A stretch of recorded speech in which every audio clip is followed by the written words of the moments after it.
Good evening, ladies and gentlemen, and welcome again to episode 2 of The Windup. My name is Gavin, and I am, of course, the Circus Monkey. And the man to my side here is Nick Lombardi from the Game Changer Sports Network.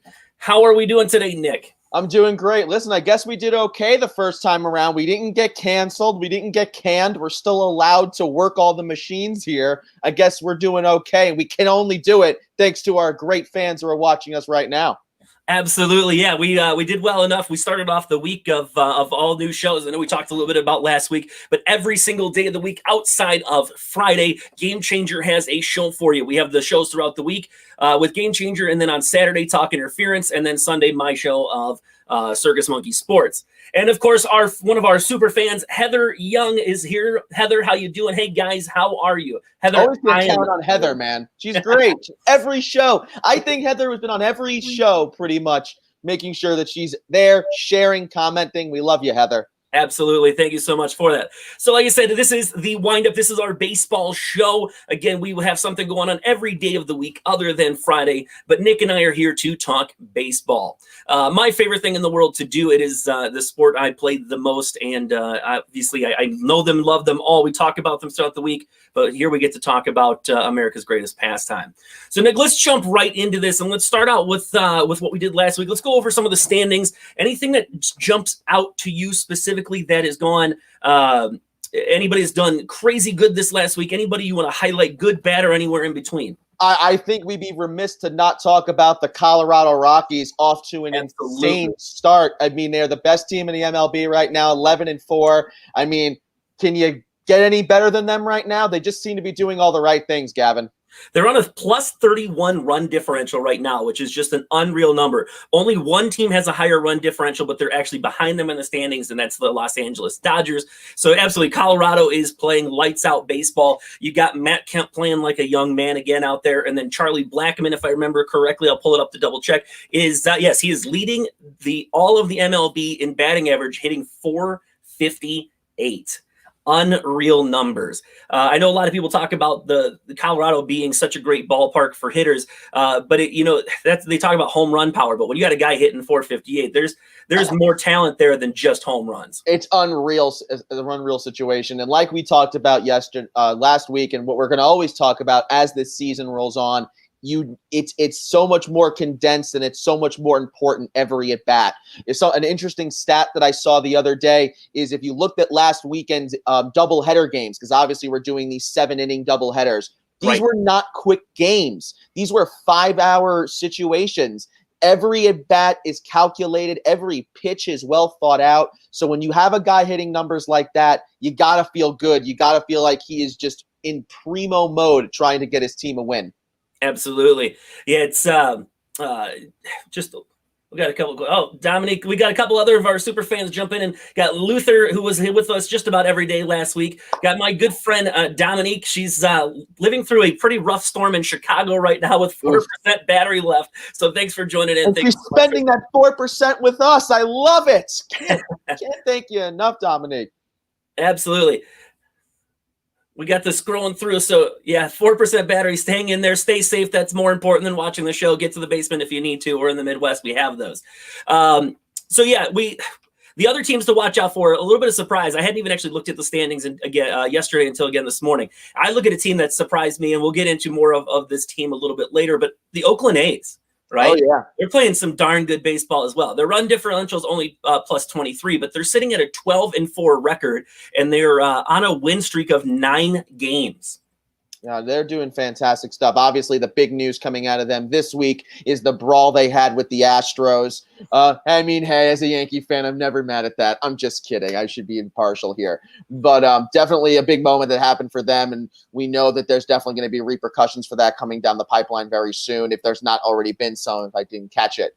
But is that a problem going forward, or where we have teams like this just getting super edgy and super angry with the Astros to the point where, they have these kind of clashes with them, or is this kind of an isolated situation?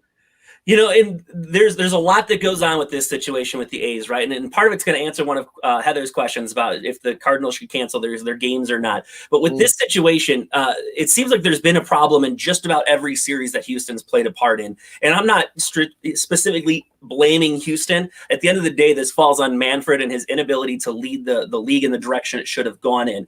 But there is a problem, and I don't know that it's specifically that Houston has a free pass, but there's a growing feeling, and it was talked about from the A's general manager this afternoon, that there's a feeling that Houston is looked at as though they have a free pass considering everything that's happened.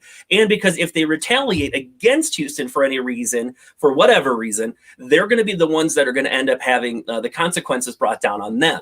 In this situation, I think we're going to see some consequences both directions. Unfortunately for the A's, you lose at right now probably their best player this season, and in Houston it was their hitting coach who started the issues from their side of it. So when you look at it, it's not a very fair mix. You lose your best player versus a hitting coach. You can survive without a hitting coach for 8 games or whatever it's going to be, but losing your best player when you're leading the league right this minute, but in a division that's still very very strong, it's going to be a problem for the A's. And again, we talked about this a lot last week, the situation with the Astros. But the reality is when people feel that justice has not been served, they look to take it in their own hands. And, obviously with the situation of COVID, the way that people would retaliate and where skirmishes would usually occur is not a doable situation. So the league in that right is trying to do the right thing and make sure that people stay safe. But they've set up this situation where the players, they don't have the fans to heckle. They have no other alternative, they feel, than to get it out on the field. So I think this is a situation that's just going to keep happening for the Astros. And hopefully teams find better ways to do it so that they don't get baited into having situations where they lose their best player due to suspension. Absolutely. So now this brings up another question. I know Heather had mentioned it in the comments talking about the Cardinals in this whole situation. We're going to have to watch this very closely. One of the reasons that there was a problem when Los Angeles and Houston got into it is they were concerned about it creating a situation where they got too close, and with the social distancing aspect of baseball, that was called into question. It was one of the reasons they were trying to they put down such a heavy suspension, was to tell guys you can't do this, right? Now we got guys where there's physical altercation, where they're on top of each other, literally piled on top of each other, dragging each other away, and not just necessarily teammates who are around each other and have gotten, within their own little bubble. We're talking opposite teams that have now done this. This creates a big question mark how is this going to end up? Are we going to see a spike in COVID results for this? Are we going to see a problem where we're going to miss games for Houston and or Oakland? Now, hopefully, knock on wood, we haven't had any issues with either one of those teams leading up to this altercation, and I'm hoping we don't see anything going forward. But this creates a big question mark on how the season is going to go, because if something like this happens and there is an outbreak, it means a lot of trouble for the MLB. Well, I mean, and you pulled up a stat. I don't want to take your fire out of here, but what the stat they brought up with the Cardinals, again, another series of theirs getting postponed. I mean, it's a big problem for this team. I mean, they have not played for a long time, and how is that going to affect, not just them, but other teams going forward? They're going to have to make up these games with double headers. Is it conceivable that they're just going to have double header, especially after the stat we just did at the beginning of the show, where these are longer games? They are not just these quick little, let's get over it. Let's maybe not throw out our best pitcher. Let's not kill ourselves, how a normal doubleheader would be. These games matter. Well, and then the number you were talking about, the number I had sent you before was they have played just 5 games when they wake up on Friday morning. The Reds will have played 19. They're in the same division, and 14 games is nearly 25% of their season. So the Cardinals to this point have lost a quarter of the season that has to be made up. There's going to come a point where one of a couple of things has to happen, right? They either got to figure out how they're going to make it up. And like you said, those double headers, which are taxing on the players, especially in a shortened season. It's not like you're doing a double header, then get a day or two off. You're going to be playing. I mean, we're trying to play 50 some games in 50 days at this time. There's a lot going on, and you're just not going to be able to physically, hey, Nick. You're just not going to be able to physically do all these things and play at a consistently high level like they want to. And so again, it's going to be very tough for them to do. It's going to be tough on the pitching situation. The batters will figure it out. Those guys can rotate. You got enough players on the bench that you can mix it in. We have cut from 30 players down to 28 on the active rosters in the dugout. So that's 2 left bullpen arms more than likely that they're going to have to figure out how to work with. Yeah, it's going to be a tough situation, and it's something, again, all the world is watching how this happens and how they go forward with it. And now the world is watching again as the A's at Houston situation plays out. And this is going to be a big determining factor. In a day where we're seeing college football starting to fall apart right before our eyes, when the football season right on the horizon, this is a big moment. No, and they're not just watching, like you just were alluding to, not just what MLB is doing, they're watching what other sports are doing. And not only they're just watching to see what other sports are doing as far as canceling their seasons, they're seeing which sports are doing it right. They're watching MLS, they're watching the NHL, they're watching the NBA, and they are doing it right. The NBA has had no COVID positive, and knock on wood, it stays that way. Could have the MLB thought of and been a little bit more creative in getting a bubble situation, or at least just thought of this a little bit better to make it work? Who knows? And I guess we'll have to see if we even get a full season here. But I'm hoping we do, and let's hope for the best. All right. So enough with the negativity. We do have to talk about it. It is an unfortunate situation. It is something to keep an eye on, but there's a whole lot more positive things going on in the league. And let's jump into a team that, as Heather brought up here, how she's surprised how well the Marlins are doing. All right. Yeah. So the Marlins are now 7-3. Yes, they're behind in the total number of games.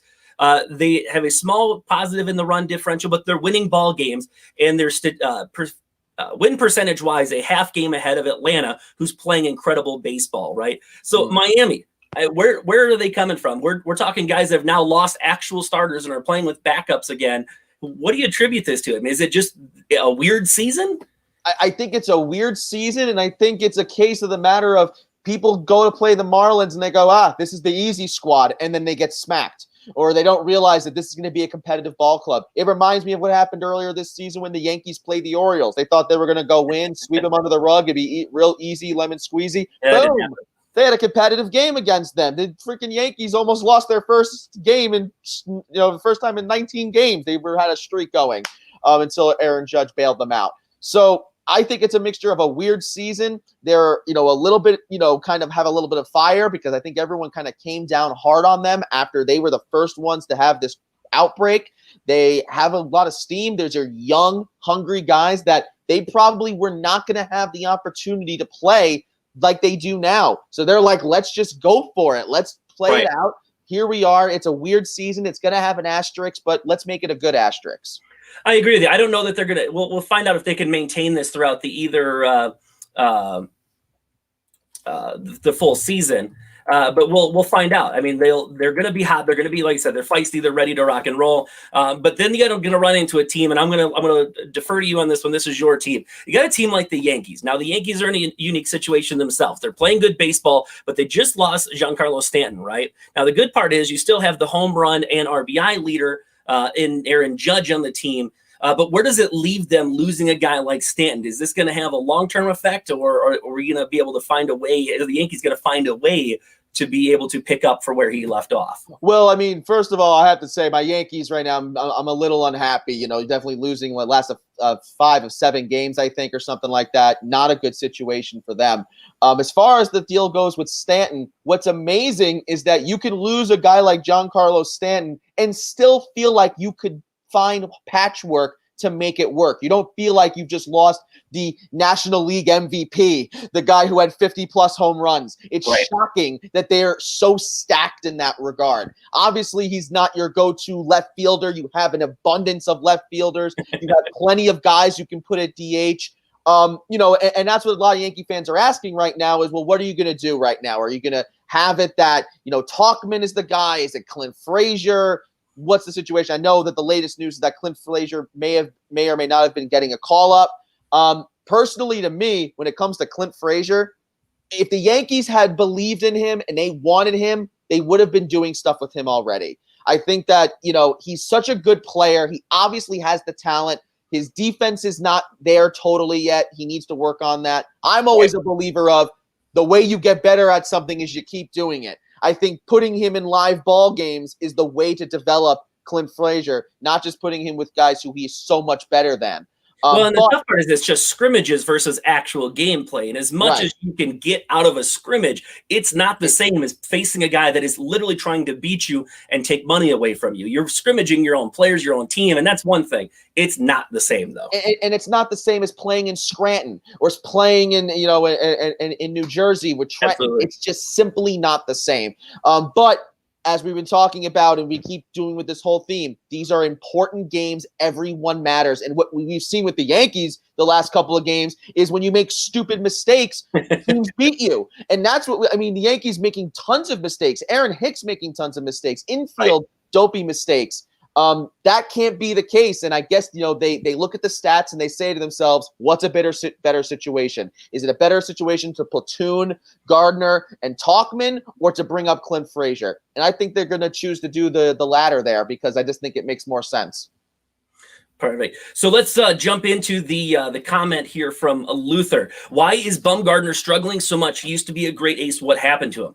Well, here's the thing about baseball, right? And it doesn't happen to everybody, but it happens to most. There's a line, right? There is a strict line of how good can you actually be, right? And how good can you be for very long? And I think he's hit to that point of where he just doesn't have it left in the tank anymore.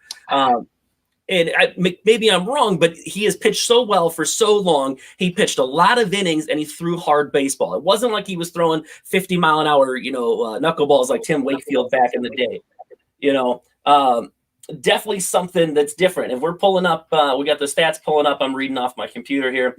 I'm trying to pull up some stats as well because I want to make sure that I'm staying accurate here. I think you're pointing out the thing. Listen, how old is Madison Bumgarner at this point? Real quick, just to explain this to you. Yeah. This is his game logs for this season. It looks like neither game he's gone over 6 innings. Lost in the second one, but he's given up 4 hits, 3 runs, 2 runs, 3 earned runs, 2 earned runs. So he's not having a good year. Right. Just because it's hard to see on the screen. That is Jake. Jake is the man behind the scenes tonight. He is our stats man. So if you guys have a question that we didn't have the answer for ahead of time, we are in a great situation where we're bringing you such great content that we have the guys bringing up the information so we know exactly what we're talking about. Thanks, Jake. What a great guy. With Drake, that's such a nice surprise that Jake. Not a pretty face, but he's a smart kid. Oh, my goodness. I resent that when the camera's up. Oh, I resent that. Wrong chat, Gavin. Wrong chat, as the kids say. Go ahead. The next question from Heather Young: what does the Red Sox need to pick up their games to be better? I think we need pitching, and we need something like that. And not trade JD Martinez. Yeah, right now, obviously, everybody needs pitching. I was reading earlier, there were 56 pitchers put on the IL between the start of the season and now. That's an unreal number. Now, I didn't have a chance to cross-reference between how that is in a normal beginning of a season, but it's going to affect you more in a season like this because every game is worth roughly about triple per outing. So yes, the Red Sox are in trouble with pitching. They do probably need another bat, and they need JD Martinez to really step up his game. The trouble comes in of wanting to keep JD Martinez versus not. Is he going to be around long enough for them to utilize what he brings to the table in a fashion that's going to propel them to the next level, or do they cut their losses now and run and find a way to spend a year or two and bring that team back around? And that's the question. And for me, I like JD Martinez, and he's got a great bat when he's on, absolutely. But at this point, there's a whole lot more holes in that lineup and in that rotation that they need to address. And I don't know that putting money into and staving and holding on to JD Martinez is really worth it at this point. No, listen, it's a situation that's happening in a lot of teams, and we're going to talk about a certain team later in the show, obviously, of who, another baseball team that you thought had this abundance of pitchers in the New York Mets, and now all of a sudden they find themselves in the bed. So I know Nick loves the Yankees. Listen, if the Red Sox were good, it'd be a rivalry. Now you just kind of feel bad. No. Hey, I don't like either team, and I still love the rivalry because it's one of the most classic rivalries in any sport. It's one of those things that no matter when it is, where they are in the standings, every time you get a Yankee Red Sox game, it's a big fight feel, and I love it. I can never ever hate on that. But what's happening is teams are looking at making a decision. Are they going to go all in and keep what they have and try to build with that? Or are they going to try to blow it up? And I mean, I think that, the Red Sox, like you were saying, have to make a decision. Is JD Martinez here for the long haul? How much more can you get out of him? A portion of that is just stats and numbers and just looking at what the probabilities are. Personally to me, are you going to, bet your house on JD Martinez in the long run for the next 3-4 years? I don't know. That's just me, though. Maybe I'm pessimistic. So we're going to stay with talking players. We got a couple that we've highlighted that we think are very important to bring up. Since we're talking about pitching, let's jump right into it a little bit early, Nick, and let's talk about what just happened in New York. We're going to stay with New York, and Marcus Stroman has decided. Just real quick, going back to JD Martinez, because I just wanted to verify that before I said anything. JD Martinez is tied to the Red Sox for 3 more seasons right now. Correct. He had an opt-out after 2019 and doesn't have another one. There we go. Right. The conversation is around whether or not they want to trade him and try to get something for him or not. Also, what other teams are going to want to try to pick up that contract if he's not producing? That's the real question mark. He's going down to 19.35 per year for the next 2 after this. So it's a good deal if they are going to trade him. Absolutely. I think we can you can get him out, get something for him, get to a team that needs just an extra bat, and it's going to be put somebody in a good situation. Yeah, and my point, just to make it clear, was more about the production. As long as you're getting out of him what you're paying him to be, you paid him to be that guy who he was when they went and they won the World Series. So, it's all about the numbers, like we were saying. You don't want to take up a spot that could go to somebody else. Absolutely. So we'll eventually mention the New York Mets have a situation where they've already lost Noah Syndergaard, and now they just lost for the full season Marcus Stroman, opting out due to COVID and all that right now. The interesting part is, and I'm not going to ever blame anybody for taking off the season due to what's going on in our world right this minute, but it does lead to questions based on timing. Because of how many games he was on the roster and because he was on the injured list, that still counts as time accrued. He can now opt out of the season and earned time in so that he is now officially going to be a free agent at the end of the season. If he had not gotten to this point of the season, whether on the injured list or while playing, he would not have been a free agent and would have had his contract bounce over to next year. So it's interesting that the timing is what it is and that he's now opting out. And I'm not saying he did it on purpose, but I'm also saying he didn't do it on purpose. Listen, that this has been a lot of talk here in the New York market, obviously. Here's one big thing. This is something that teams do to players all the time. Absolutely. They manipulate things so that they get more out of them, than they normally would. So honestly, if you're going to be mad at Marcus Stroman for manipulating the system, quote unquote, to get out of a situation, then you got to also hold the feet, every other organization to the fire that does this. And everybody does it. Every team finds a way to do this. They all want to get the most out of their players and the most out of the investment they put in. The thing with Marcus Stroman is that it goes just beyond Marcus Stroman. It goes down to Brodie Van Wagen. Van Wagen is staring at the barrel of a gun right now because the ownership at the Met with the New York Mets is changing. And if you look at the whole picture of all the deals that Brodie's made, it's not exactly been that great. I mean, Davis has probably been the best thing. When we were talking about, Noah Syndergaard's out for a considerable amount of time and stuff, I think the whole season. He's out. Waka is out right now with shoulder inflammation, and that's what put him out for the whole season last year. That's why you're able to get such a good deal with him. So now you're going to lose Marcus Stroman. Now you're in a tough situation, a team that was so overly loved for its pitching rotation. It makes that whole trade that you did with Marcus Stroman look really bad. You gave up really good prospects. Right. And now the question is, and as I was alluding to earlier, what does Brodie Van Wagen do? Does he decide now to try to go crazy because he needs to get to the playoffs? He needs to win. The Wilpons want to win. They want to get a W because we don't know how much longer they're going to own the team. Whatever the whole ownership situation, it's so weird. It was like if they're going to be owners and they're not going to be owners. Right. Owners. It doesn't make any sense. It's the most Mets thing in the whole world that they don't even know who's going to own the team. But they don't know who they own the team. They don't know where their players are. They don't show up for the field. They think they're in, but they're actually opting out. Exactly. The Mets are very much the Mets right now. COVID-19 was not going to change the New York Mets, so that's that. But in all seriousness, it's a question of, does he go and try to do more crazy deals to try to get people? Look what he did with Edwin Diaz. That Right. Edwin Diaz deal was more about giving them good players in reaction, in an exchange for taking on a major contract, which was Robinson Cano. Right. So I mean, personally, to me, if I'm in that situation, work with what you got. Obviously, the season is what the season is, and develop what you have. He seems to always kind of, forget the pieces that he plays with. This was always the critique of the New York Yankees. They would just throw people away constantly. They would try to just trade prospects. And just throw money at it, right?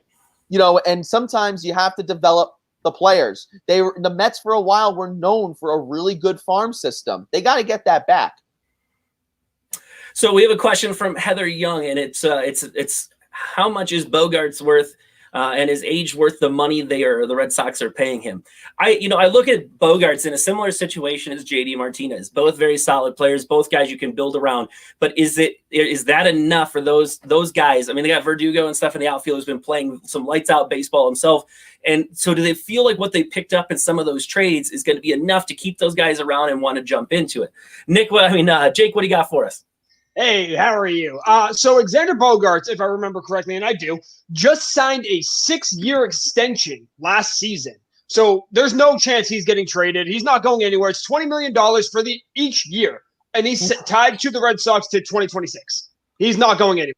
Exactly. So Bogaerts isn't going anywhere. Martinez will probably, with his contract, has a chance to go somewhere. Or they might feel they have enough there to build around those two guys and Verdugo and some of the other pieces that they picked up and try to make a run for it. It's not really the Boston way, since winning the World Series, when they finally broke the curse. The change in mentality from then forward wasn't necessarily to just dump and run. They try to then put the pieces together. So I don't know that they will. They probably should with JD, but I don't think they're going to try to just completely bare bones everything and go forward with it.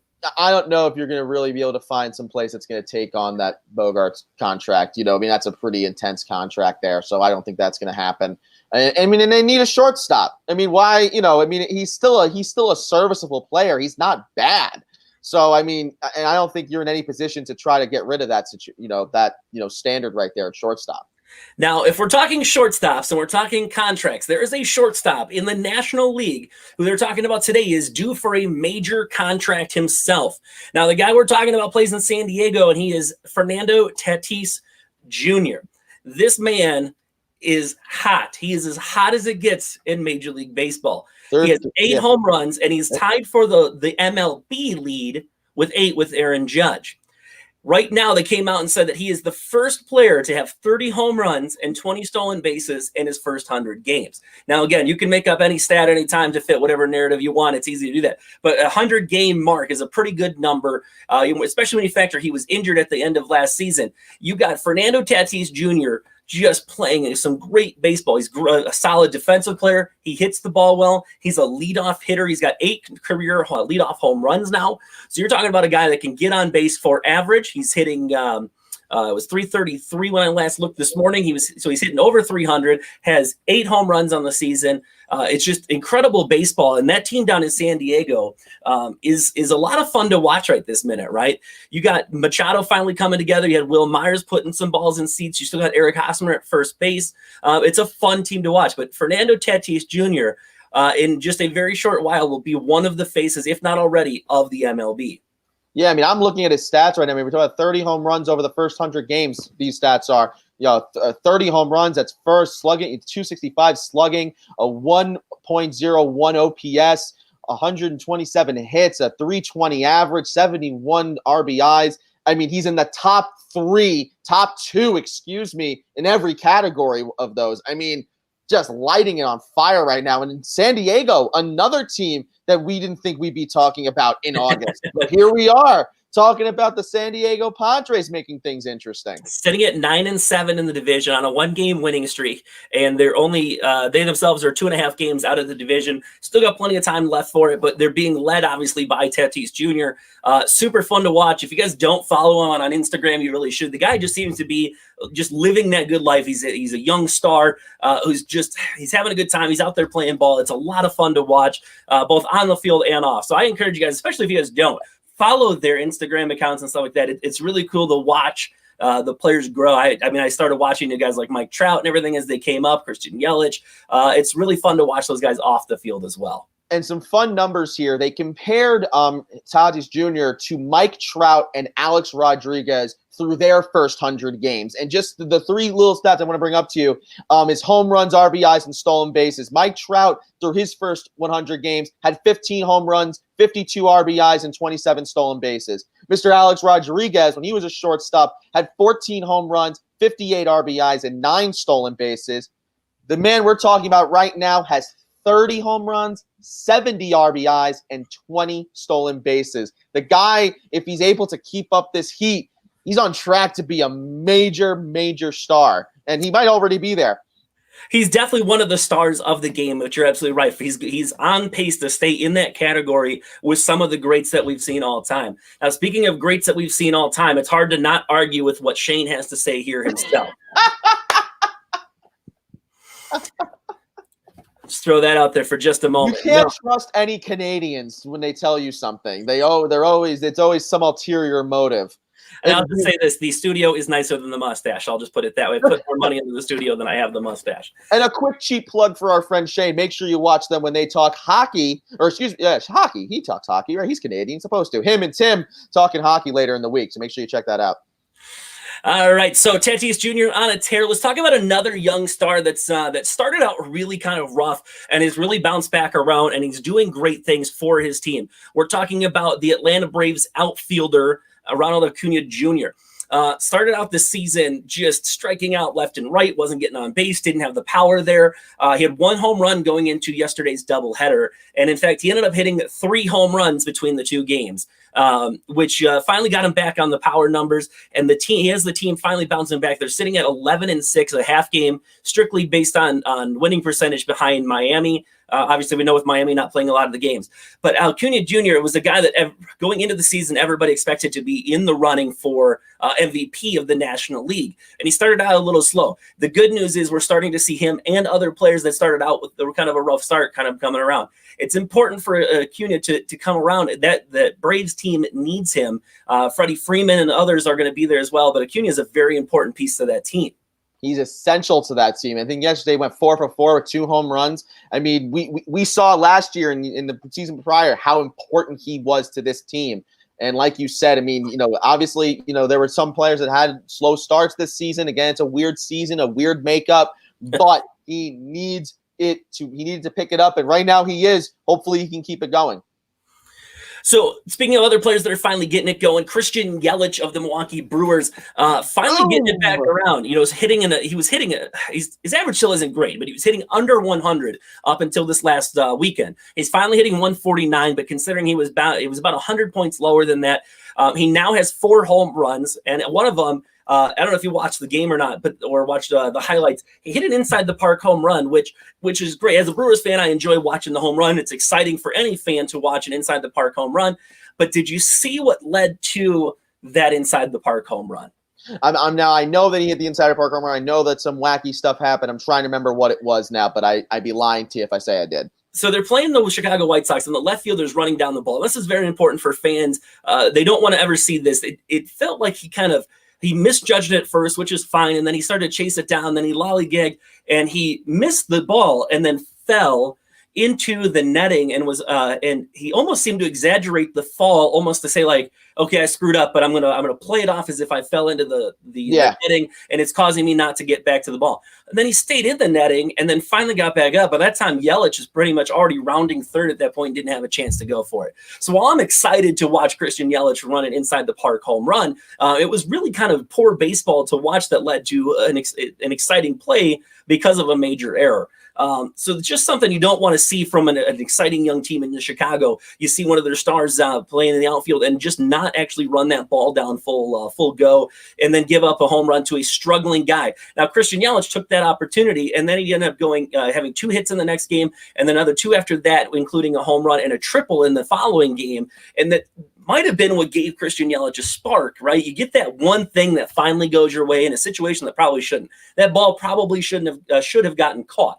Now it doesn't. Now it turns inside the park home. Now he's on the highlights and everyone's laughing with him and enjoying the fact that he hit a strange inside of the Parker. And now all of a sudden he starts to hit again. So while it's great for Christian Yelich, you hate that as a fan of the White Sox going, man, you just let a guy like Christian Yelich get his head out of his rear end and do something great. And that's a dangerous thing. You don't want that. I mean, you want to subdue that as much as you possibly can. Like you were just saying, I mean, when you have it's a dual mentality. There are the guys that they use that as a spark, and there are the guys who kind of, lull on it. And I mean, he definitely used it as a spark. I mean, if you saw that home run, he almost hit the LED boards. It was a moonshot. If it was Michael K calling, it would have been see you later. Bye-bye. So, I mean, definitely, you hope if you're the Brewers that he's getting his head on straight. Obviously, if you hope you're a baseball fan, you hope he's getting his head on straight. The last thing you want is one of the best players in the game to not have a lackluster 60-game season. Yeah, it's good to have him back. Obviously, like I said, I'm a Brewers fan. It's nice to have him playing well. But again, we have a guy in Christian Yelich who was a former recent MVP. Finished. He could have been MVP again last year had he not broken his kneecap. And then he's still coming back around. I attribute some of that, obviously, to a weird season, still some of the rehab, and not getting back into a regimented workout program and stuff like that, baseball program, should I say, until late this year. Probably threw him off a little bit. Yes, this using it as a spark is some great stuff. But yeah, weird situation. Hopefully leads to more from Yelich. Another weird situation, which I absolutely just couldn't stop laughing about, is a little lead up. The Los Angeles Angels brought up their top prospects and Joe Adale, outfielder, and they brought him up in the time frame when Mike Trout went on leave because he had his baby, right? So congrats to him. His son's initials are BAT, by the way. It's Beckham Aaron Trout. So he's the GOAT. Go figure. Mike Trout named the initials BAT. But in that time, Joe Adale has actually cemented his chances. Average is a little bit low, but he's playing decent baseball. But if anybody remembers way back in the day of Jose Canseco taking a ball off the head and bouncing into the crowd for a home run, we had a similar situation. Joe Adale is running down a ball. He got himself a little twisted up, turns back around, reaches up. It hits his glove. And as he squeezes, he pops it up and gives up a home run. So when I put it in my notes, I put it as an outfielder gave up a home run. How do you do that? Well, again, if the ball never touches the ground, didn't touch the fence, and it pops out of his glove and over, that's a home run. So a weird situation. So in 2 home runs, that's why I brought it up after Yelich. You get an inside the Parker on kind of a weird situation with a guy falling into a net. Then you give up another home run of a ball off of a glove. It's just been a couple of weird situations for home runs.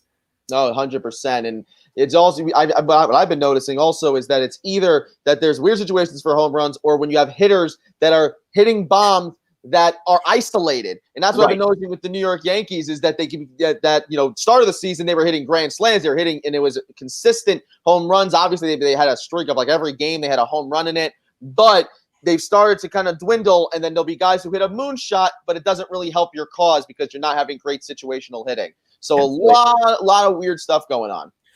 So we're going to go into a couple more situations. We talked about Joe Kelly last week, and I know you were fired up about the whole Joe Kelly situation. For those of you who don't remember, Joe Kelly threw at a couple of Houston players, started a verbal brawl that nothing physical, nothing actually got to it. He got an 8-game suspension. The suspension is still in the appeals process and has not been heard, and so at this point he's still playing until today he was put on the IL. So Joe Kelly will be out for a little while, but I still can't believe the process in which the appeal hasn't been heard yet. It just doesn't seem right that we're waiting this long. It's been over a week now that we're still sitting in limbo, whether he's going to have an 8-game suspension or what could end up being. Yeah, he goes on the IL with shoulder inflammation, and that's definitely going to, you hope the best for him that works out. But it is just unbelievably shocking how sloppy MLB is handling this situation. But honestly, should we really be surprised? It's not to me. And I think that, I'm hoping anyway that it's just because of bureaucracy. I can't speak today. I'm so sorry. Bureaucracy? Yeah, there you go. And not just some spiteful tone that they're trying to punish him or something like that by making this go through snail mail. But, either way, it's definitely frustrating, and very frustrating for the Los Angeles Dodgers. Yeah, and it very much feels like it's another Manfred ploy to just continue to punish a situation that he's handled poorly from the very beginning. But that's kind of what's going on. There's a lot of poor situations being handled right now. And one of those additional situations is happening in Cleveland. For those of you who haven't seen it yet, Cleveland Indians pitcher Zach Plesac was sent home by the team and is now in quarantine for the time being for leaving the team hotel to party with his friends while they were on the road in Chicago. This is a big deal for them because for those of you who don't know, Cleveland's probably not the most popular team. Plesac was actually leading the team in ERA with a 1.29 ERA. We don't have a lot of games in, but a 1.29 ERA is absolutely lights out right this moment. He's got a 1-1 record. He's had 3 games played so far, 21 innings pitched, and 24 strikeouts. So you got a guy throwing more than 1 strikeout per inning in this season with that ERA, and now you have to sit him because of a situation in which he couldn't keep his butt in the hotel and hang out with his teammates. He had to go out with his friends. And now in a normal season, it is what it is. And I'm not to be the one to tell people what they do. But if you want to actually get this season in and you don't want another Miami or St. Louis situation, you got to stay home. Now, stay with me, Nick, for 1 second. This got even crazier when it found out just before we came live that another pitcher has now been sent home and is on the COVID protocol in Mike Clevenger, another starting pitcher for the Cleveland Indians. Oh my God, Clevenger, you can't be doing that, brother. Come on. He went out with Zach Plesac that night with his friends and didn't talk about it until today, and they found out. So now he has traveled in an airplane with the team to another city after having a night out with Plesac. You know, it's the height of selfishness. And I agree with you. I'm the kind of guy that I never want to tell anybody what to do. You have to make your own decisions, and you make your bed and you lie in it. But the reality is when we're talking about a virus that is transmitted through close contact, you cannot be making those kinds of decisions. If that party really means that much to you, at the very least, tell the team you're going and say, I'm going to take 2 weeks off, check myself, make sure I'm good and whatnot. Now you make the organization look bad. You put your teammates in danger. And even though you're not trying to, even though the last thing you're on your thought process is I'm spreading coronavirus to my teammates, I know I'm being careful. Who cares? You just can't do that. There are players, there's an organization, there's so much liability, so much on the line. You can't make decisions like that. I mean, and those are 2 big pitchers for them. Those aren't just, it's not ball boys. It's not a random relief pitcher or something like that. Those are big people that have a big impact on their organization and the games that they play.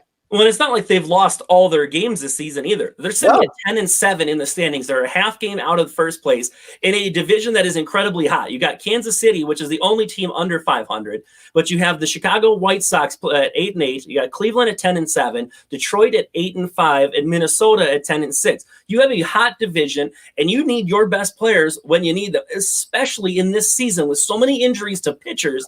You have 2 of their ace pitchers are now sitting at home because of a decision they made on that. It just seems like, one, obviously the timing is bad for many reasons, but you put your own teammates, if nothing else, your brothers out there on the field, right? And for those of us who have played any type of team sport, whether you like them or not off the field, when you're on the field together, you're family. Right, 100%. My best pitcher in high school that I was a catcher, and the pitcher, he and I couldn't stand each other when we were in school. We literally hated each other. But on the field, it was a different thing. That was family, and you've kind of abandoned your family, and that's just not a good look for themselves. No, I completely agree. On a personal note, I wrestled in high school and I did lacrosse in high school. And, especially, let's say I'll take lacrosse because it's more of the team sport, I guess, physically on the field and stuff, is when you're there, if you're on defense, even if you don't like your goalie or you don't like your wingman, who cares, man? When that whistle blows, you got to make it work and you got to work together. And that includes what you do off the field. If you don't take care of yourself and you don't make right decisions and you hurt the team, you're just being selfish in that regard. I remember when I was growing up and we were doing lacrosse and it was like, oh, if you do that, you're selfish. And I'm like, come on. What are you talking about, man? As I gotten older, I got it. And like you said, Absolutely. it's just an incredibly selfish situation.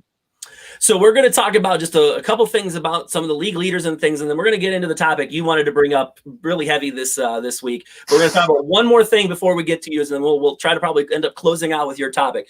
Okay. But we've talked about last week about some of the records and things that may or may not be broken. At the time, we talked about Rojas from Miami hitting 700. He since hasn't had enough at bats to stay within the running for the batting title. And right now, we have two guys sitting at a batting average over 400, and one guy that you know very well hitting just a smidgen under 400. And of all the records that could be broken this season, the batting average is the one that's likely to happen. You're not going to get enough games in for home runs. You're not going to get enough games in for RBIs and stolen bases and those types of things. You can have a chance for ERA on the pitching side, and you got a chance for batting average on the batting side. And we're looking at, we talked about the Rockies earlier and how great they were hitting. You're getting guys like Matt Kemp, a little rebirth in him, but you got one of the guys that's been around, and it's not Nolan Arenado and it's not Trevor Story. You got Charlie Blackmon, the man with the beard, hitting 458.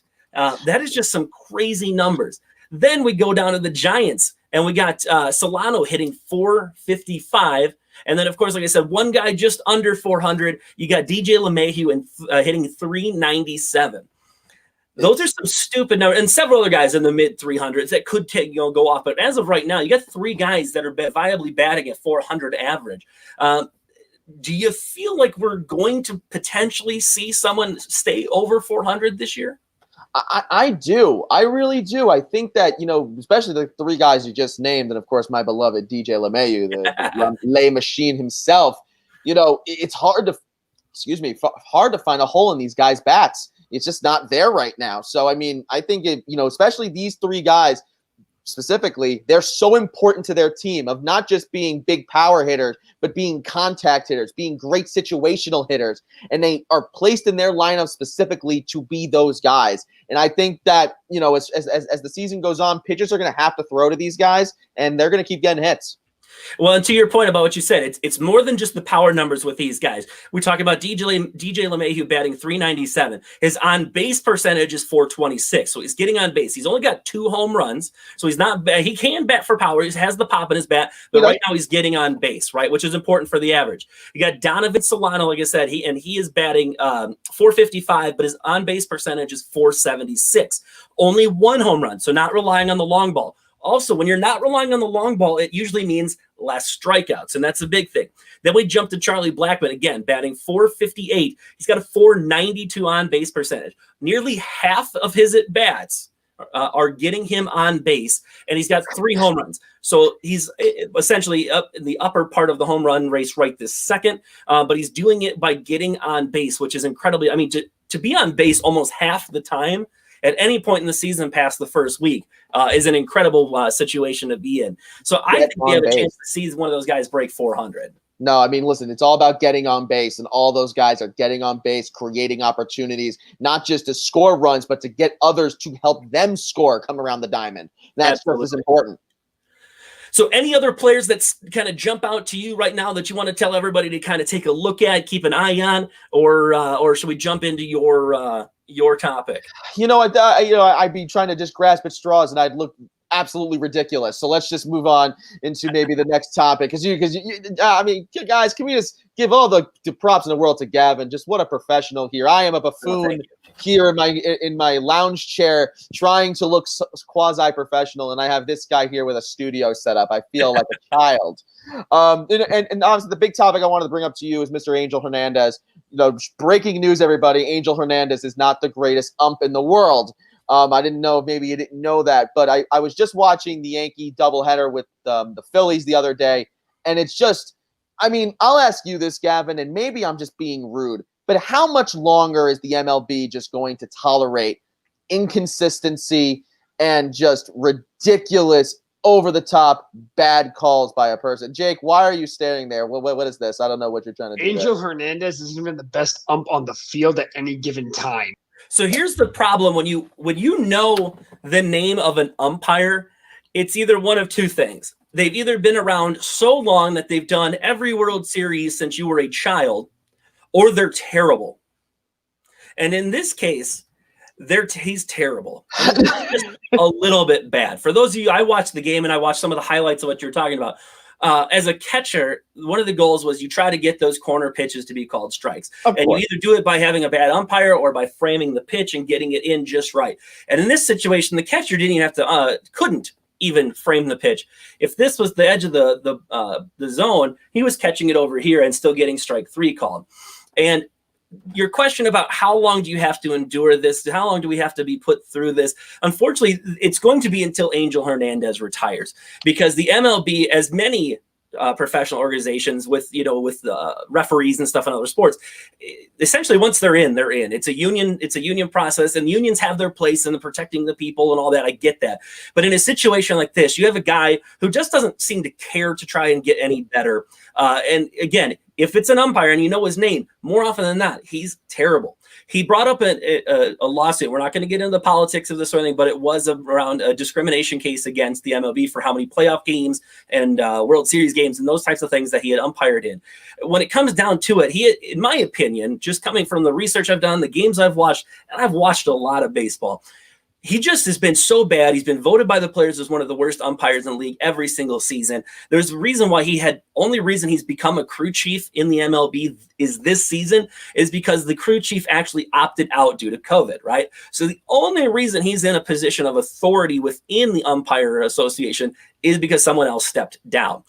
When you're Pedro Martinez just a couple of years ago in the playoffs pointed out that he was so bad, and Pedro Martinez is calling out a guy. When you have a former baseball player just going on a rant and calling you out, you know it's a bad thing, especially when a pitcher is calling out bad strike zone. Pitchers love big strike zone. It helps them out. But when it's that bad and you're getting called out, and you've been called out as the worst umpire year after year after year, it's not a discrimination case. It's about the fact that you suck. I mean, I could not have said any better myself.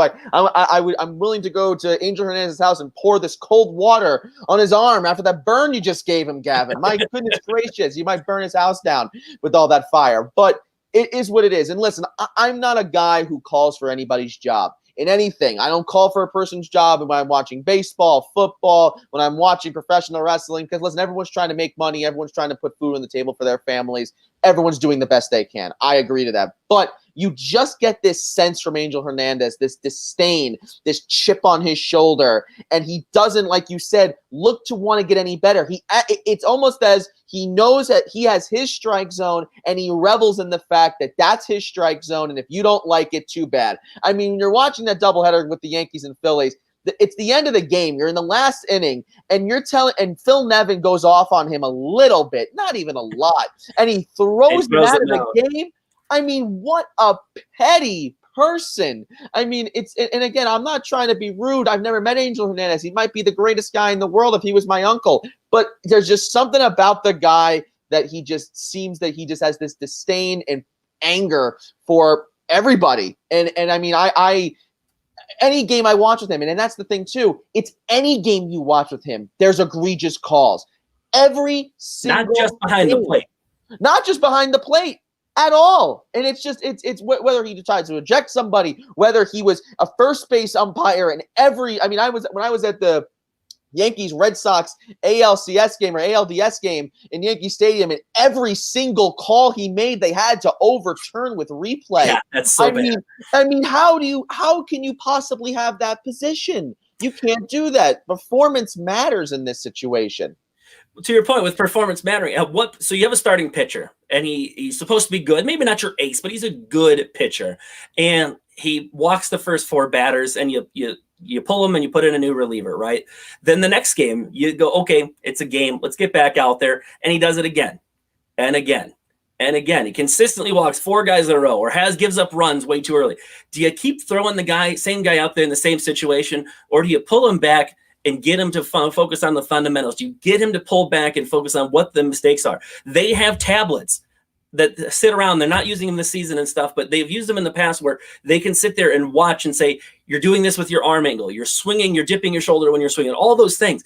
At what point do they sit down with Angel Hernandez and show him the actual facts? I mean, I can watch it on my MLB.com app and watch the strike zone on the game day function, right? And I can see, and I will literally go back. If I'm like, okay, did I miss that one? I'll go back and go through the at-bats and see what I missed. When will they finally do that with him and hold him accountable to those things. Because an MLB player, an NFL player, those guys, the players are held responsible for their ability to perform on the field. And at the end of the day, an umpire is performing a service and a duty on the field. It's the most important duty in a baseball field. I mean, honestly, it's the officiator of the game. It's ensuring the integrity of the game that's being played in front of you. And I remember when they first put that box there, and I remember my dad, we were sitting on the couch, my dad Yes. looked at me and he goes, that's it. It's the beginning of the end for umpires, because there's no way they can get away with anything. And listen, I'm a guy that if it's a little above, if it's a little outside, if the person's consistent with it being a little outside, listen, that's part of the game. That's Absolutely. part of the charm that comes with the game. Everybody kind of knows that that umpire, it's a little squeezed or it's a little high is what it is. Then you adjust. And exactly. And a part of being a great pitcher is being able to adjust to a situation. It's not just being a robot and knowing, well, this is all I know and I can't go more than this. No, the great pitchers adjust to the situation. And that includes if an umpire is being a little too short or a little too long. But these are not close calls. I mean, these are outrageously bad, over-the-top calls. And honestly, again, when do we get to a point where it's going to be an issue? I mean, and our great friends, they're just feeding us some information right now. Mr. Jake Dollymore, Hernandez had a 68% call accuracy in 2019. I mean, so you're over a third of his calls were wrong. Roughly a third of his calls were wrong. That's bad. Okay. Now, no one's perfect, and I have umpired games. I played catcher my whole career, almost my entire career, except the very end when the younger guys took over. But 67% accuracy is bad. When you are only getting 2 out of every 3 calls right, it seems small. But when you figure how many calls a home, especially a home plate umpire, has to make throughout an entire game, you figure on a good inning, it's minimally 10 pitches on a good inning for a pitcher, right? And you're doing it for 9 innings, that's a lot of calls missed. Now, no game ever goes only 10 pitches per inning, right? So now We're talking that the numbers are skewed even further, and it's just really, really bad when it comes to that. Well, like you said, listen, again, what I was saying even before, the part of the charm of the game is that people aren't perfect. It's human error, and it's the reality of it. But when it's consistently bad, when it's consistently not working and it's not, within the frame of, error that we're used to, you have pitchers then who have to do stupid things. They have to throw a ball down the middle because they got to get a strike in here, and that's when people get hits, and that's when people make mistakes. We saw, again, I'm only going off the latest thing I remember, obviously, but that was a situation where Mike Ford would have had a 3-1 count instead of a 2-2 count. That's a huge difference when you're up at bat. That's a completely different mindset. It's a completely different, tactic if you're a pitcher and if you're a hitter. So it definitely leads to a lot of problems. And I hope that at some point he gets some kind of, at least some kind of comeuppance, some kind of just, I don't know, man. I'm just angry. I'm so mad. I want justice. And the folks, I wanted to make sure Nick and I have we talked throughout the week. We talk about what we're going to talk about on the show and these things. And this is one of the things we talked about early in the week, and we've had a chance to go through for quite some time. And it's crazy. It's crazy that we even have to bring it up again. If you talk about an umpire, it's probably not for a good reason. So absolutely not. We're getting close to wrapping up, so we'll finish up here. I know we're a couple of minutes ahead, but just so you guys know, there is some great baseball going on tonight. We're seeing some crazy numbers. We're in the 9th inning with Philadelphia putting up 13 runs right now against Atlanta. They only have 6, so 13-6. You got Washington beating up on the Mets 12-0 in the 6th already. And some other games are just getting started. Not a lot of runs scored yet. Milwaukee up 1-0 over the Twins. That's one to watch for because the Twins are at the top of the division and the Brewers are kind of hovering in the middle. They got to get that going. And then still tonight, we got a big game. We got Houston just starting the warm-up against San Francisco. We'll find out if they have another problem with a new series. You got Oakland versus LA. That'll be a fun one. The one I'm really excited to watch tonight, I'll be flipping back and forth between the Brewers in this game, San Diego versus LA. You got 2 division rivals, not truly rivals, 2 division foes going up against each other tonight. You got the young pitcher Derek May going versus Perdomo. It should be a fun game to watch. And then, of course, our postponed game, St. Louis and Pittsburgh, is not happening tonight. No, and something else I think we should mention about is that there is a baseball player who is no longer on social media. We should mention that maybe just a little tidbit there. Right now, I believe 4-7 Nationals right now, their closer, Mr. Doolittle, who was, such an important piece to that World Series team, has been doing really, really, really bad. Has been struggling a hard time. Got so much fan backlash that he actually went and deleted his Twitter. So, if you're looking to at Doolittle because you're upset at him, well, I don't think you're going to get it anytime soon. All right. And with that, we are going to finish everything up. I want to thank everybody so much for hanging out with Nick and I, and Jake peeking his head in every now and then. Couldn't do it without Jake popping up some of the stats as you guys bring up questions as we go along. So big thank you to Jake for jumping in. We're going to be doing this. We'll have somebody behind the scenes for all of our shows this week. So make sure you tune in at the same time tomorrow, 8 Eastern, 7 Central. I mentioned Central because that's where I'm at. So tune in tomorrow. We got the football show with Nick Eubanks, and Jake. The lesser Nick. The not as cool Nick. But we got Nick and Jake doing that tomorrow, and we got shows going on throughout the week. So make sure you check in. We're going to be showing on all the stations here at Game Changer. We're live on Circus Monkey. We're live on Talk Interference. We're on Twitch and YouTube as well. So whatever platform you feel is best for you, we can get you guys here and we can talk some sports. So absolutely, guys. Thank you so much, Nick. Thank you for hanging out with us tonight. I look forward to next week's show. Absolutely. I don't think you hate me just yet.